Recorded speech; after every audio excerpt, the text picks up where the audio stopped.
কোরআন তেলাওয়াত যে যত বেশি করবে, অর্থ উপলব্ধি করে পড়বে, সে আল্লাহ পাককে চাক্ষুষ পাবে ইনশাআল্লাহ। মানে আল্লাহ রাব্বুল আলামিন একটা চিঠি দিয়েছেন, মনে করেন আপনাকে, আপনার একজন কথার কথা এক্সাম্পল দিচ্ছি, যে আপনার কোনো একজন বন্ধু আছে অনেক দূরের কোনো দেশে, তা আপনি তাকে দেখেনও নাই, আপনি তাকে চিনেনও, মানে আপনি তার চেহারা দেখেন নাই, তাকে চিনেন না, তার সাথে যোগাযোগের মাধ্যম হচ্ছে আপনার চিঠি বা মেসেজ, ঠিক আছে? এখন সে আপনাকে কিছু মেসেজ পাঠালো, এই মেসেজের মধ্যে সে কিছু ইনস্ট্রাকশন দিয়েছে যে এইগুলো করতে হবে, এগুলো করতে হবে, বা আপনার প্রতি ভালোবাসার ইজহার করছে। মানে এই মেসেজটা যদি আপনি পড়তে পারেন, তাহলে আপনি আপনার বন্ধুর সাথে একটা কানেকশন তৈরি করলেন না? বুঝতে পারছি না? আচ্ছা, এখন সমস্যা হচ্ছে কি, আমরা ওই মেসেজটা পড়তেই পারি না। আমরা তো কোরআনটা পড়তেই জানি না, তাহলে মেসেজটা পাবো কীভাবে? আর যারা পড়তে জানি সেই ভাষাটা বুঝি না। এখন ওই বন্ধু মনে করেন চিঠি লিখেছে বাংলা ভাষায়, আর আপনি বাংলা পড়তে জানেন না, তাহলে কি পারবেন উপলব্ধি করতে তার মনের ভাব, সেই বন্ধুর আবেগ, ভালোবাসা, প্রেম আপনি কি উপলব্ধি করতে পারবেন? লিখেছে সে উর্দু দিয়ে বা ইংরেজিতে, আপনি ইংরেজি বোঝেন না, ইংরেজি লিখতে পারেন না, তাহলে কি আপনি তার চিঠি বুঝতে পারবেন? এখন আমরা যেহেতু আরবি বুঝি না, এই কারণে কোরআনের মধ্যে কি বলেছেন আল্লাহ রাব্বুল আলামিন আমরা উপলব্ধি করতে পারছি। আমি কি বুঝাতে পারছি? তো কোরআন শুধুমাত্র তিলাওয়াত করা যথেষ্ট নয়। তিলাওয়াত করলে আপনি প্রত্যেক হরফে 10 টাকা পাবেন, কোনো সমস্যা নাই, কিন্তু ওই মেসেজটাকে উপলব্ধি করতে হলে আপনার অর্থটা জানতে হবে। অর্থ জানলে পরে আপনি দেখবেন আল্লাহকে আপনি চাক্ষুষ সামনে পাচ্ছেন ইনশাআল্লাহ। আপনি হতাশ হয়েছেন, হতাশা দূর করার জন্য সূরা আছে কোরআন। বিপদে পড়েছেন, বিপদ দূর করার সূরা আছে কোরআন। আপনার রিজিকের সমস্যা কাটানোর সূরা কোরআনে আছে। কোনো হাজতের প্রয়োজন, সূরা ইয়াসিন, হাজতের সূরা চলে আসে। অসুস্থ হয়েছেন, শেফার সূরা কোরআনে আছে। বা কাউকে জিন টোনা করা হয়েছে, বানটোনা করা হয়েছে, ওর শেফাও কোরআনে আছে। এমন কোনো বিষয় নাই যেটা আল্লাহ রাব্বুল আলামিন কোরআনের মধ্যে নাজিল করেন নাই। ব্যবসা করতে চান, কোরআন কথা বলবে, ঠিক আছে? আপনি সামাজিক বিষয়ে ডিল করতে চান, সূরা হুজুরাত কথা বলবে। আপনি ইতিহাস ভালোবাসেন, কোরআনে ইতিহাস দিয়ে ভর্তি করা আছে। আপনি কাব্য ভালোবাসেন, কবিতা পড়তে ভালোবাসেন, কোরআনের মধ্যে কবিতা দিয়েও ভর্তি আছে। আর রহমান আল্লামাল কোরআন খালাকাল ইনসান, এখানে ছন্দ আছে না? প্রত্যেকটা ছন্দ, ওয়ান নাজমি ইযা হাওয়া মা দাল্লা সাহিবুকুম ওয়া মা গাওয়া ওয়া মা ইয়ানতিকু আনিল হাওয়া, ছন্দ আছে না? আপনি উপন্যাস ভালোবাসেন, কোরআনে অনেক উপন্যাস আছে। যা চান তাই পাবেন। এক কথায় আপনি আল্লাহকে পাবেন কোরআনের মধ্য দিয়ে। কোরআনের সাথে যার সম্পর্ক যত বেশি, আল্লাহর মারেফত সে তত বেশি পাবে ইনশাআল্লাহু আজ্জা ওয়া জাল। 4টা বলেছি না? 5 নাম্বার হচ্ছে হজ ওমরা করা। হজ ওমরা আল্লাহ পাক আমাদের সবাইকে বেশি বেশি করার তৌফিক দেখ। হজ এবং ওমরা এমন কিছু কাজ আছে যে কাজগুলো সরাসরি আপনার সাথে আল্লাহ পাকে কানেকশন করা হবে। আরাফার মাঠে যাবেন, ওই মাঠে কি কিয়ামত হবে না? আল্লাহকে চিনতে পারবেন এখানেই। তারপরে যে সাই করেন না, সাফা মারওয়া সাই করে, ওখানে গেলে আপনি বুঝতে পারবেন যে কিভাবে ইসমাইল আলাইহিস সালামকে পানি দেওয়ার জন্য তার মা হাজরা এখানে দৌড়াদৌড়ি করেছে। বাইতুল্লাহ দেখবেন, আপনি চিনবেন যে আল্লাহর তাওহীদ কি জিনিস। চোখে দেখার সাথে সাথে আপনার ভিতরে এমন একটা ফিলিংস আসবে যেটা ভাষায় প্রকাশ করা যাবে না। চোখে দেখার সাথে সাথে এমন একটা ফিলিংস আসবে, আপনাকে আমি এটা ভাষায় প্রকাশ করে বোঝাতে পারবো না। আপনি জানবেন ইব্রাহিম আলাইহিস সালাম এবং তার ছেলে ইসমাইল আলাইহিস সালাম বাপ বেটা মিলে রাজমিস্ত্রির কাজ করেছে। এটা আপনি জামজাম কূপ দেখবেন, পানি পান করবেন, আল্লাহকে চিনতে পারবেন। এই কূপ তো অলৌকিক, এই কূপের মতো কূপ নাই পৃথিবীতে, এর পানি কখনো শেষ হয় না, এবং এই পানি খেয়ে মানুষ বেঁচে থাকতে পারে, খাবারের দরকার হবে না। দীর্ঘদিন পর্যন্ত এই পানি খেয়ে মানুষ বেঁচে থাকতে পারবে, খাবারের প্রয়োজন হয় না। তো এই পানির মধ্যে এমন কিছু উপাদান আছে যেটা মানুষের শরীরের রোগগুলোকে শেফা দিয়ে দিবে ইনশাআল্লাহ তাআলা আল্লাহর হুকুমে। তো প্রত্যেকটা কাজে রাসূল সাল্লাল্লাহু আলাইহি ওয়াসাল্লাম শহরে গেছেন মদিনায়, ওই মদিনার বাতাসটা আপনাকে বলে দিবে যেটা এটা একটা অন্যরকম শহর, ঠিক আছে? রাসূল সাল্লাল্লাহু আলাইহি ওয়াসাল্লামের রওজায় যাবেন, সামনে দাঁড়াবেন, আপনি আল্লাহকে চিনতে পারবেন। আপনি আর পৃথিবীতে থাকবেন না, অন্য জগতে চলে যাবেন। ওই যে বাকিউল গারকাত আছে, সাহাবীদের কবরস্থান জান্নাতুল বাকি, ওখানে ঢুকবেন, আপনার কাছে মনে হবে যে পৃথিবীটা আসলে কিছুই না। পৃথিবীর সবচেয়ে সেরা মানুষগুলো এই মাটির নিচে শুয়ে আছে, ওখানে আপনাকে খুবই তুচ্ছ মনে হবে তাদের সাথে। এই যে মানে বিভিন্ন জায়গায় গিয়ে আল্লাহকে চিনতে পাওয়া, এটা সবচেয়ে ভালো হয় হজ এবং উমরাতে গিয়ে। আল্লাহ পাক আমাদেরকে তৌফিক এনায়েত করুন, আমিন। তো এটা একটা আল্লাহকে পাওয়ার নিদর্শন। যাদের হজ ফরজ হয়ে গেছে অবশ্যই হজ করে ফেলবেন, আর যাদের সামর্থ্য আছে তারা বেশি বেশি উমরা করবেন। নবী সাল্লাল্লাহু আলাইহি ওয়াসাল্লাম বলেছেন, এক হজ পরের হজের মধ্যে যত গুনাহ মাফ করিয়ে দেয়, এক উমরা পরের উমরার মধ্যে যত গুনাহ সেগুলোকে মাফ করিয়ে দেয়। আল্লাহ পাক আমাদেরকে এই আমলগুলো করার তৌফিক এনায়েত করুন। 6 নাম্বার বলছি জিকির। আল্লাহ পাকের জিকির বাড়াতে হবে। যে আল্লাহ পাকের জিকির যত বেশি করবে, সে আল্লাহ পাকের মারিফত তত বেশি উপলব্ধি করবে, আল্লাহকে পাবে ইনশাআল্লাহ। আর এই জিকির করার জন্য ওযুও শর্ত নয়, জানেন? আল্লাহর জিকির করার জন্য কিন্তু অজু শর্ত নয়, আপনি মনে মনে চলতে ফিরতে অলওয়েজ সুবহানাল্লাহ, আলহামদুলিল্লাহ, আল্লাহু আকবার, লা ইলাহা ইল্লাল্লাহ, আস্তাগফিরুল্লাহ পড়তেই থাকতে পারেন। কষ্টের কিছু আছে? খালি জবান চলবে, খালি জবান চলবে। মাঠে কাজ করছেন, ওই যে লাঙল দিয়ে কাজ করছেন, সেচ দিচ্ছেন, আপনি পড়তে থাকবেন আস্তাগফিরুল্লাহ ওয়া আতুবু ইলাইহি, লা হাওলা ওয়ালা কুওয়াতা ইল্লা বিল্লাহ, সুবহানাল্লাহ, আলহামদুলিল্লাহ, লা ইলাহা ইল্লাল্লাহ, আল্লাহু আকবার। কোনো সমস্যা?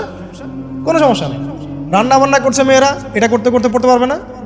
গাড়ি ড্রাইভ করছেন, ড্রাইভ করতে করতে আপনি পড়তে পারবেন লা ইলাহা ইল্লাল্লাহ ওয়াহদাহু লা শারীকা লাহু, লাহুল মুলক ওয়া লাহুল হামদ ওয়া হুয়া আলা কুল্লি শাইইন কাদির। যে কোনো কাজ করতে করতেই ইল্লাল ইস্তিনজা, ইস্তিনজা বাদ দিয়ে।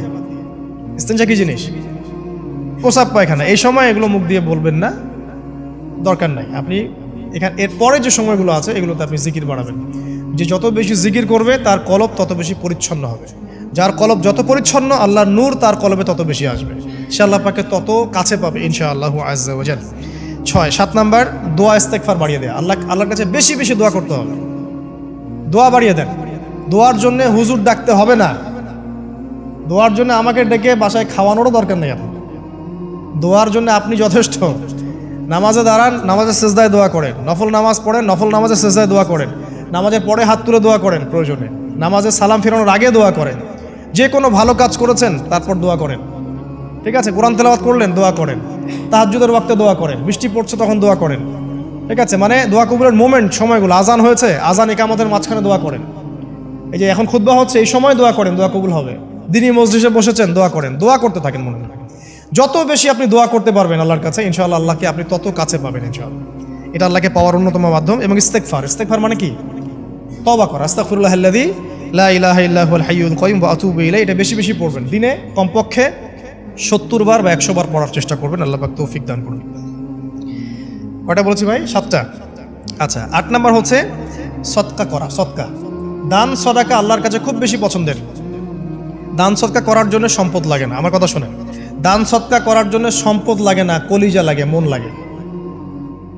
বহু বড় বড় মানুষ আছে দান সদকা করতে পারে না, কোটিপতি, যাকাত দেয় না, আছে না? আর বহু গরিব মানুষ ভ্যান চালায়, কৃষিকাজ করে, দেখবেন 100 টাকা দান করে দিল। মন থাকতে হয়, মন, কলিজা বড় থাকতে হয়। তো যাদের কলিজা বড়, মন বড়, তারা দান সদকা করতে পারবে ইনশাআল্লাহ। আর যার মন বড়, সেখানেই তো আল্লাহ নূর আসবে। সংক্ষিপ্ত মনে কি, সংকীর্ণ মন আল্লাহ নূর কোত্থেকে আসবে? কথা বুঝতে পারেন নাই? তো দান সদকা বাড়ান। আপনি 1 টাকা দান করেন, 5 টাকা দান করেন, হালাল রিজিক থেকে 1 টাকা দান করেন, সেটা আল্লাহর কাছে অনেক বেশি পছন্দের। একটা হাদিসে নবী সাল্লাল্লাহু আলাইহি ওয়াসাল্লাম বলেছেন, হালাল উপার্জন থেকে আল্লাহর বান্দারা যখন একটা খেজুরও দান করে, আল্লাহ পাক সেই একটা খেজুরকে আস্তে আস্তে বড় করতে থাকেন, বড় করতে থাকেন, বড় করতে থাকেন। এটা এক পর্যায়ে পাহাড়ের সমান হয়ে যায়। এবং কিয়ামতের মাঠে মানুষ তার দান এবং সাদাকার যে ছায়া, এই ছায়ার নিচে অবস্থান করবে। আপনার বিপদ হয়েছে, দান সদকা করেন, বিপদ দূর হয়ে যাবে ইনশাআল্লাহ। জটিল কোনো রোগ হয়েছে, কোনো ডাক্তার ট্রিটমেন্ট করতে পারছে না, সদকা করেন, রোগ ভালো হয়ে যেতে পারে ইনশাআল্লাহ।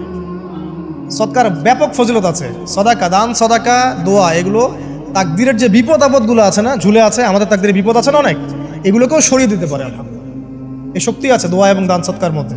আল্লাহ পাক আমাদেরকে বেশি বেশি সদাকা করার তৌফিক দান করুন, আমিন। আর সদাকা নফল না করতে পারলেও কমপক্ষে ফরজ জাকাতটুকু দিবেন, ফরজ জাকাতটুকু দিবেন। কারণ জাকাত, সদকা এবং ব্যবসা, এগুলো হচ্ছে ইসলামিক অর্থনীতির মূল ভিত্তি, এর সাথে কৃষিকাজ। আর দুটো বলে শেষ করে দেই। 9 নম্বর হচ্ছে আমর বিল মারুফ এবং নাহি আনিল মুনকারের কাজ করা, মানে সৎ কাজের আদেশ করা, মানুষকে অসৎ কাজে নিষেধ করা। এই কাজটা যে যত বেশি করবে সে তত বড় ব্যবসায়ী। কারণ কি, আপনার দাওয়াতে, আপনার লেকচার শুনে, আপনার বই পড়ে, আপনার নসিহত শুনে যদি একটা মানুষও দিনের পথে ফিরে আসে, ওই একটা মানুষের সারা জীবনের যে নেক কাজ, এই সমস্ত নেক কাজের একটা অংশ আপনি পাবেন। আবার আপনি কাউকে অন্যায় থেকে বারণ করেছেন, আপনার দাওয়াত শুনে কেউ সিগারেট ছেড়ে দিয়েছে, মাদক ছেড়ে দিয়েছে, জেনা ছেড়ে দিয়েছে, পণ ছেড়ে দিয়েছে, বা হারাম সুদ ছেড়ে দিয়েছে, ওই মানুষটা এখন সারা জীবন যত ভালো কাজ করবে, এই পুরো ভালো কাজের একটা অংশ আপনি পাবেন ইনশাআল্লাহ। এর চেয়ে বড় কিন্তু কোনো ব্যবসা নাই। এই কাজটা করলে আল্লাহ পাকের রহমত নেমে আসে, আর এই কাজটা ছেড়ে দিলে আল্লাহ পাকের গজব নেমে আসবে। যখন মানুষ ন্যায়ের আদেশ এবং অন্যায় নিষেধ ছেড়ে দিবে, আল্লাহর গজব নেমে আসবে। আর মানুষ যত বেশি সৎ কাজে আদেশ করবে, অসৎ কাজে নিষেধ করবে, আল্লাহর রহমত তত কাছে আসবে ইনশাআল্লাহ। আল্লাহকে পাওয়া যাবে ইনশাআল্লাহ তাআলা। আল্লাহ পাক আমাদেরকে তৌফিক এনায়েত করুন। আর সর্বশেষ একটা বলে শেষ করে দেই, সেটা হলো যে আল্লাহর দিনকে, আল্লাহর দিনের খেদমত করা বা দিনের কল্যাণে নিজেকে নিয়োজিত রাখা। আল্লাহর দিনের খেদমত করা বা দিনের কল্যাণে নিজেকে নিয়োজিত করলে আল্লাহ পাককে পাওয়া যাবে ইনশাআল্লাহ। এই পৃথিবীতে আল্লাহ পাকের সবচেয়ে গুরুত্বপূর্ণ জিনিসটা কি? নিয়ামতটা কি? আল্লাহর দিন না? এই দিন ছাড়া কি পৃথিবীতে আর কিছু আছে? একটা হাদিসে আসছে যে পুরো পৃথিবীটাই তো অভিশপ্ত। পুরো পৃথিবীটা কি অভিশপ্ত, শুধুমাত্র দিনের এলেম অর্জনের জায়গা ছাড়া, তালেবে এলেমদের জায়গা ছাড়া, দিনী মাহফিলগুলো ছাড়া, যেখানে নামাজ হয় এই জায়গাগুলো ছাড়া বাকি সব অভিশপ্ত জায়গা। তো এখানে পৃথিবীতে সবচেয়ে গুরুত্বপূর্ণ এবং ইম্পর্টেন্ট আল্লাহর কাছে প্রিয় জিনিসটা কি? আল্লাহর দিন। তো আল্লাহর সেই প্রিয় জিনিসটাকে যারা এগিয়ে নেওয়ার চেষ্টা করবে, সেই দিনের খেদমত করার চেষ্টা করবে, দিনের জন্য একটা মসজিদ করা, একটা মাদ্রাসা করা, হ্যাঁ, একটা কোনো ভালো কোনো প্রকল্প করার চেষ্টা করবে, আল্লাহ পাক কি তাদেরকে রক্ষণাবেক্ষণ করবেন না? আল্লাহ পাক তাদের অভিভাবক হবেন না? নিঃসন্দেহ হবেন ইনশাআল্লাহ। এবং ইনশাআল্লাহ তাআলা তারা পৃথিবীতেও সফল হবে, পরকালেও ইনশাআল্লাহ তাআলা সাফল্যের চাদর তাদেরকে আঁকড়ে ধরবে ইনশাআল্লাহ তাআলা। আল্লাহ রাব্বুল আলামিন আমরা সবাইকে এই দুনিয়াতে আল্লাহকে পাওয়ার তৌফিক দান করুন, এবং যে কাজগুলো করলে পরে আল্লাহকে পাওয়া যায় সেই কাজগুলো বেশি বেশি করে করার তৌফিক আল্লাহ পাক দান করুন, এবং পরকালে আল্লাহ রাব্বুল আলামিন আমাদের গুনাহগুলোকে মাফ করে আল্লাহর রহমতের চাদরে আমাদেরকে আবৃত করে নিন। আল্লাহুম্মা আমিন।